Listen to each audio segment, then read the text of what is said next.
Scissor एक सुंदर मछली से शादी करने का सपना देखता है और उसकी खूबसूरती के लिए एक अंगूठी भी तैयार करता है, लेकिन उसे पता चलता है कि वो विद्रोही मछली उसके राज्य से भाग गई है। गुस्से में वह आदेश देता है कि उसे धरती के सभी पानी के स्रोतों में ढूंढा जाए। इसी दौरान नदी के किनारे अमीलिया अपने पिता के साथ रहता है। उसका पिता एक अंधा लोहार है जो सुबह से मेहनत करता है। लड़का चोरी छिपे घर से बाहर निकलकर स्लेजिंग करने चला जाता है, लेकिन पिता को उसके कदमों की आहट सुनाई देती है और वह देखता है कि क्या लड़का अब बड़ा होकर उसका सहायक बनने के लायक हुआ या नहीं। अमीलिया छोटा होने का नाटक करता है, जिससे उसका पिता दुखी हो जाता है और उम्मीद करता है कि एक दिन वह बड़ा होगा। अमीलिया नदी किनारे पहुंचता है और अपनी मछली पकड़ने की छड़ी डालता है, लेकिन कोई मछली नहीं फंसती। लड़का इस बात से शिकायत करता है। तभी अचानक पानी में हलचल होती है और बर्फ के छेद से एक बर्फीला स्तंभ उभरता है, जिससे छींटे उड़ते हैं और एक बड़ी फिश जादुई रूप से उसकी बाल्टी में आ जाती है। वह जल्दी से घर भागता है, चूल्हे में आग जलाता है और उसे पकाने की तैयारी करता है। अचानक मछली उससे बोलती है। वह कहती है कि अगर वह उसे वापस नदी में छोड़ देगा तो वह उसे 3 इच्छाएं पूरी करके देगी। अमीलिया गलती से अपनी पहली इच्छा बोल देता है कि वह शहर देखना चाहता है, लेकिन चूल्हे से उतरना नहीं चाहता। फिश जादू से चूल्हे को झोपड़ी से बाहर निकाल देती है और उसे शहर की ओर दौड़ा देती है। अमीलिया चूल्हे से चिपककर बैठा रहता है और चूल्हा सड़क पर दौड़ने लगता है, जिससे राहगीर और जानवर डरकर भागने लगते हैं। ठंड से कांपते हुए अमीलिया रुकता है और अपनी दूसरी इच्छा मांग लेता है। वह सर्दी के बीच गर्मी चाहता है। तुरंत बर्फ गायब हो जाती है, हरी घास उगाती है और सड़क एक नदी में बदल जाती है, जिसमें अमीलिया गिर जाता है। वह किनारे पर आकर दुखी होता है कि उसने 2 इच्छाएं खराब कर दी और बदले में कुछ अच्छा नहीं मिला। वह अपनी तीसरी इच्छा के बारे में सोच रहा होता है, तभी कुछ डाकू उसे घेर लेते हैं। उन्हें अमीलिया के पास कोई कीमती चीज नहीं मिलती, इसलिए वे उसकी बाल्टी और फिश छीन लेते हैं। लेकिन अमीलिया हार मानने को तैयार नहीं होता। वह बाल्टी पकड़कर भाग जाता है, लेकिन डाकू उसका पीछा करते हैं। अमीलिया मछली को नदी में फेंक देता है, लेकिन खुद पकड़ा जाता है और उसे एक पेड़ से उल्टा लटका दिया जाता है। थोड़ी देर बाद उसे एक लड़की नदी से आते हुए दिखती है। वह उसे आजाद कर देती है। अमीलिया तुरंत नदी के पास भागता है, यह देखने की उसकी फिश वहां है या नहीं, लेकिन मछली गायब हो चुकी होती है। लड़की अपना नाम वासिलिसा बताती है और अमीलिया को उसकी आवाज फिश जैसी लगती है। अमीलिया उसके दुपट्टे को उठाता है, जो असल में एक स्किन होती है, और अपनी तीसरी इच्छा मांगता है कि वह जरफेन की बेटी प्रिंसेस अनसा से शादी करना चाहता है। उसी समय महल में प्रिंसेस अनसा अंग्रेज राजदूत लॉर्ड रॉथमैन से मिल रही होती है, जो उसे अनोखे तोहफे दिखा रहा होता है। उसी दौरान वह एक मैकेनिकल ऑर्गन दिखाता है, जो असल में अंदर बैठे एक छोटे आदमी द्वारा संचालित होता है। जब फोपिन इस अजूबे को देख रहा होता है, तब अमीलिया और वासिलिसा जर के दरबार तक पहुंचते हैं, दीवार फांदते हैं और अंदर हो रही घटनाओं को देखने लगते हैं। जर अंग्रेज राजदूत से प्रभावित होकर दावा करता है कि उनके पास इससे भी बड़ा चमत्कार है, एक सेल्फ प्लेइंग बाया, जिसे सुनकर हर कोई नाचने लगता है। लॉर्ड इसे देखने की मांग करता है, लेकिन जर जानता है कि उसके पास ऐसा कोई जादुई वाद्य यंत्र नहीं है। तभी अमीलिया दीवार से कूदकर नीचे आता है और चमत्कारी बाया लाने का प्रस्ताव रखता है, लेकिन इसके बदले में वह प्रिंसेस अनसा से शादी करने की शर्त रखता है। प्रिंसेस अनसा यह सुनकर चौंक जाती है कि एक साधारण लड़का इतनी बड़ी मांग कर रहा है, लेकिन जर को उसकी बहादुरी और फुर्ती पसंद आती है और वह उसकी शर्त मान लेता है। अमीलिया अब उस बिल्ली की खोज में निकलता है, लेकिन वासिलिसा उसे चेतावनी देती है कि बाया कैट बहुत चालाक और खतरनाक प्राणी है। जब वह किसी से मिलता है तो उसे एक गाना चुनने को कहता है। अगर व्यक्ति दुख भरा गाना चुनता है तो कैट वह गाना गाता है और व्यक्ति सो जाता है, जिसके बाद वह कैट के जबड़ों में मारा जाता है। अगर व्यक्ति खुशहाल गाना चुनता है तो वह नाचने लगता है और तब तक नाचता रहता है जब तक उसकी मौत नहीं हो जाती। लेकिन यह सब सुनकर भी अमीलिया हार नहीं मानता और वासिलिसा उसके साथ जाती है। जल्द ही वे एक काले जंगल में पहुंचते हैं, लेकिन यहाँ लड़की अमीलिया को छोड़कर चली जाती है। अमीलिया जंगल के बीच से रास्ता बनाते हुए आगे बढ़ता है और अंततः बाया कैट से मिलता है। कैट अपना सवाल पूछता है और अमीलिया दुख भरा गाना चुन लेता है। कैट गाना गाने लगता है, लेकिन लड़का अचानक उसके साथ गाने लगता है, क्योंकि यह वही गाना है जो उसकी माँ बचपन में उसे सुनाती थी। यह देखकर कि यह गाना लड़के पर असर नहीं कर रहा, बाया कैट रोने लगता है। एमिलिया को कैट पर दया आ जाती है और वह उसे दूध पिलाता है। कैट खुश होकर खुद ही महल चलने के लिए तैयार हो जाता है और अपने बाया को भी साथ ले जाता है। इस दौरान वासिलिसा को एक मेंढक मिलता है, जो सीज़र का संदेशवाहक है। वह उसे याद दिलाता है कि शादी की सारी तैयारियां हो चुकी हैं और उसे अपनी पसंद की ड्रेस चुनने को कहता है। तभी वहां पहुंच रहे अमीलिया इस बातचीत को सुन लेता है। लड़की उसे बताती है कि वह सीज़र के एहसान तले दबी हुई है, क्योंकि उसने उसे एक जाल से बचाया था और वह शतरंज के खेल में भी हार गई थी। अमीलिया आत्मविश्वास से कहता है कि वह किसी को भी आसानी से हरा सकता है, भले ही उसे शतरंज खेलना ना आता हो। सब महल लौटते हैं, जहां लॉर्ड रॉथमैन प्रिंसेस अनफिसा को शादी के लिए प्रस्ताव देता है। लेकिन तभी अमीलिया और बाया कैट अपने बाया के साथ महल में पहुंच जाते हैं। कैट जैसे ही बाया के कीबोर्ड को दबाता है, वहां मौजूद सभी लोग नाचने लगते हैं। जर आदेश देता है कि बाया को सुरक्षित रखकर पहरे में रखा जाए और वह बाया कैट को लड़ाई में काम आने वाला कैट घोषित कर देता है। प्रिंसेस अनिसा, जो एक साधारण किसान से शादी नहीं करना चाहती, एक चाल सोचती है। वह सबको याद दिलाती है कि वह जर की बेटी है और सिर्फ एक इच्छा से उसकी शादी नहीं हो सकती। वह दूसरी इच्छा के बारे में सोचने के लिए समय मांगती है। रात में अनिसा अपनी माँ सेरिना अग्रिपीना के भूत से मदद मांगती है, जो अमीलिया के लिए एक असंभव काम तय कर देती है। सुबह लॉर्ड रॉथमैन जर को एक नया अजूबा दिखाता है, एक इंग्लिश जूसर और एक वेजिटेबल कटर जो भाप से चलता है और जिसके अंदर भी एक बौना बैठा होता है। फोपिन को विदेशी मशीनरी की श्रेष्ठता स्वीकार करनी पड़ती है। तभी अनिसा उसे एक जादुई टेबल क्लॉथ की याद दिलाती है, जिसे बिछाने पर कोई भी भोजन तैयार हो जाता है। जर अमीलिया को बुलाता है और आदेश देता है कि वह इस जादुई टेबल क्लॉथ को खोजकर महल में लाए। अमीलिया और वासिलिसा अपनी यात्रा पर निकलते हैं।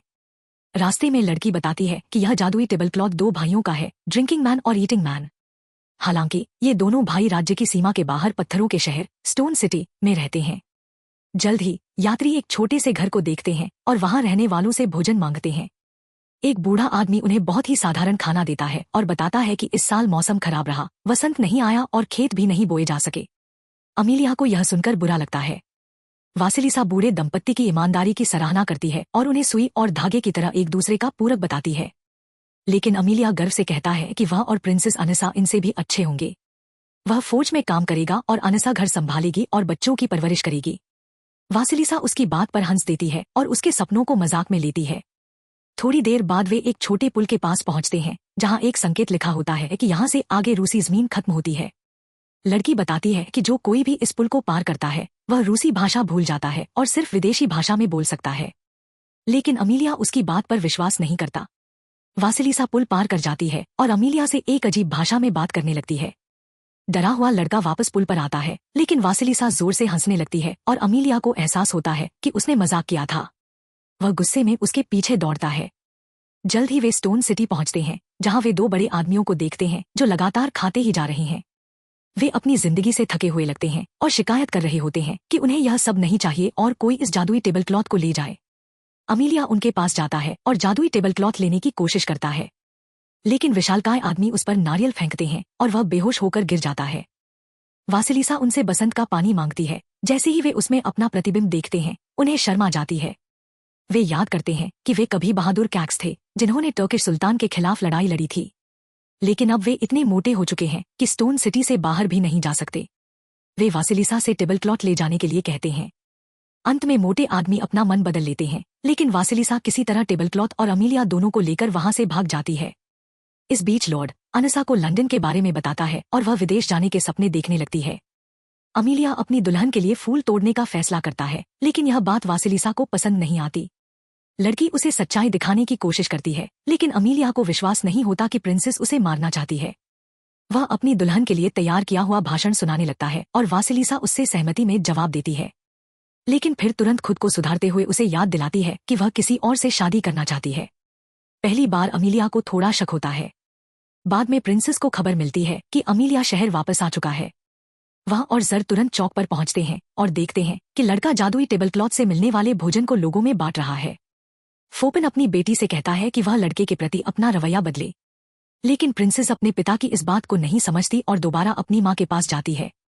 बाद में अनफिसा घोषणा करती है कि वह शादी के लिए तैयार है, लेकिन शर्त रखती है कि दूल्हे को उसकी माँ का आशीर्वाद लेकर आना होगा, जो कि मर चुकी है। जर इस शर्त से निराश हो जाता है, लेकिन अमीलिया इसे भी पूरा करने का वादा करता है। रात में वासिलिसा उसे बताती है कि मृतकों के राज्य तक कैसे पहुंचना है, लेकिन चेतावनी देती है कि वहां से कोई लौटकर नहीं आया। अमीलिया अपनी तीसरी इच्छा के बारे में सोचता है, लेकिन इसे बचाने का फैसला करता है। रास्ते में अमीलिया और वासिलिसा उसके पिता से मिलने जाते हैं, लेकिन लड़का चुप रहता है ताकि उसके पिता को पता न चले कि वह वहां है। बूढ़ा आदमी वासिलिसा को खाने के लिए आमंत्रित करता है और अमीलिया के बारे में सिर्फ अच्छी बातें करता है। फिर वह अपने बेटे को बुलाता है, क्योंकि वह उसे अपनी आंखों से नहीं बल्कि अपने दिल से देख सकता है। अमीलिया अपने बुरे कर्मों के लिए माफी मांगता है और फिर अपनी आखिरी इच्छा मांगता है, अपने पिता की आंखों की रोशनी लौटाने की। वासिलिसा इसे पूरा करती है। बाद में जब दोनों नदी के किनारे पहुंचते हैं, तो अमीलिया लड़की का धन्यवाद करता है और उसे उसकी स्केल लौटा देता है, लेकिन वह फिर भी उसके साथ चलती रहती है। जल्द ही वे कोसाई के राज्य पहुंचते हैं, जो कि मृतकों का राज्य होता है।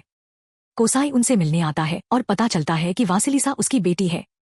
उसने उसे एक मछली में बदल दिया था क्योंकि वह उसकी बात नहीं मानती थी और एक जिद्दी लड़की थी। लड़की उससे जरीन अग्रिपिना की आत्मा को बुलाने के लिए कहती है।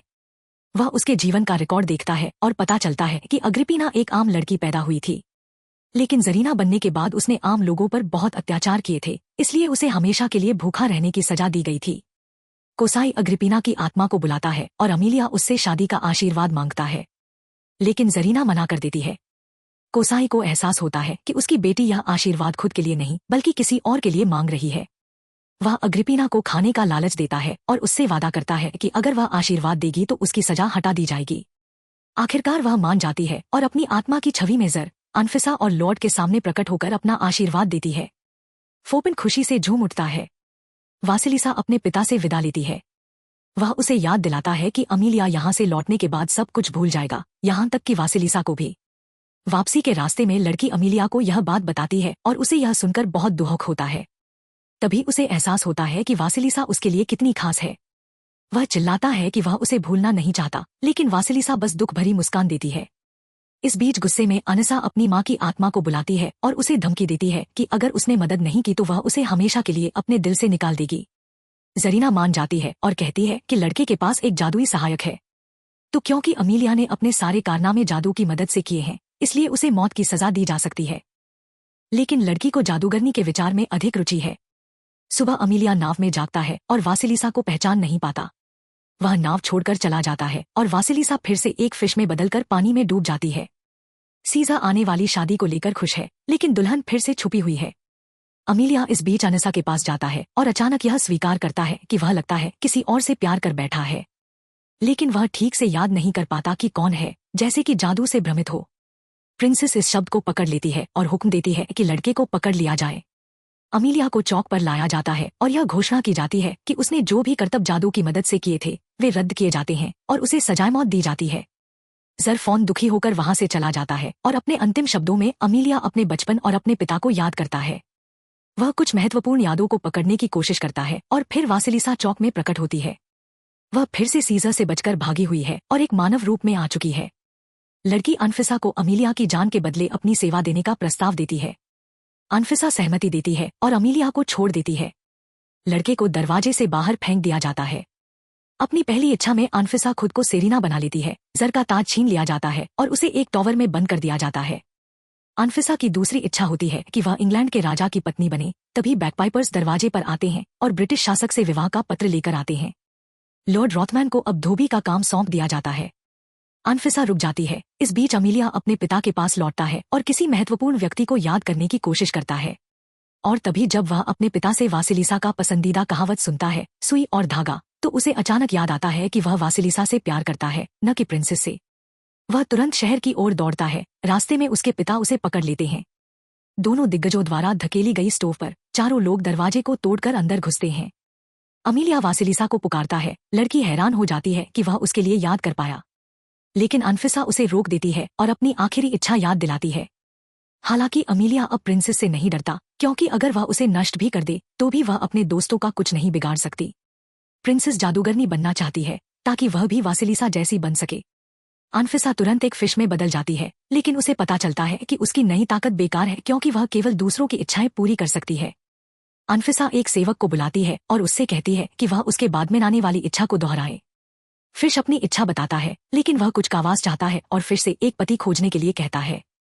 तभी सीजर एक कुएं से निकल कर आता है और अनफिसा को अपने राज्य ले जाता है। वह विरोध करती है, लेकिन यह समझते हुए कि वह एक राजा से बात कर रही है, वह उसकी रानी बनने के लिए सहमत हो जाती है। इससे वासिलिसा का शाप टूट जाता है। अमीलिया अपना वही भाषण दोहराता है जिसे उसने लड़की से एक बार कहा था और अपनी दुल्हन को चूमता है। फोपिन फिर से जर बन जाता है। इंग्लैंड का लॉर्ड घर लौट जाता है और अमीलिया और वासिलिसा अपनी हनीमून पर चूल्हे पर जाते हैं। यहाँ पर फिल्म खत्म होती है।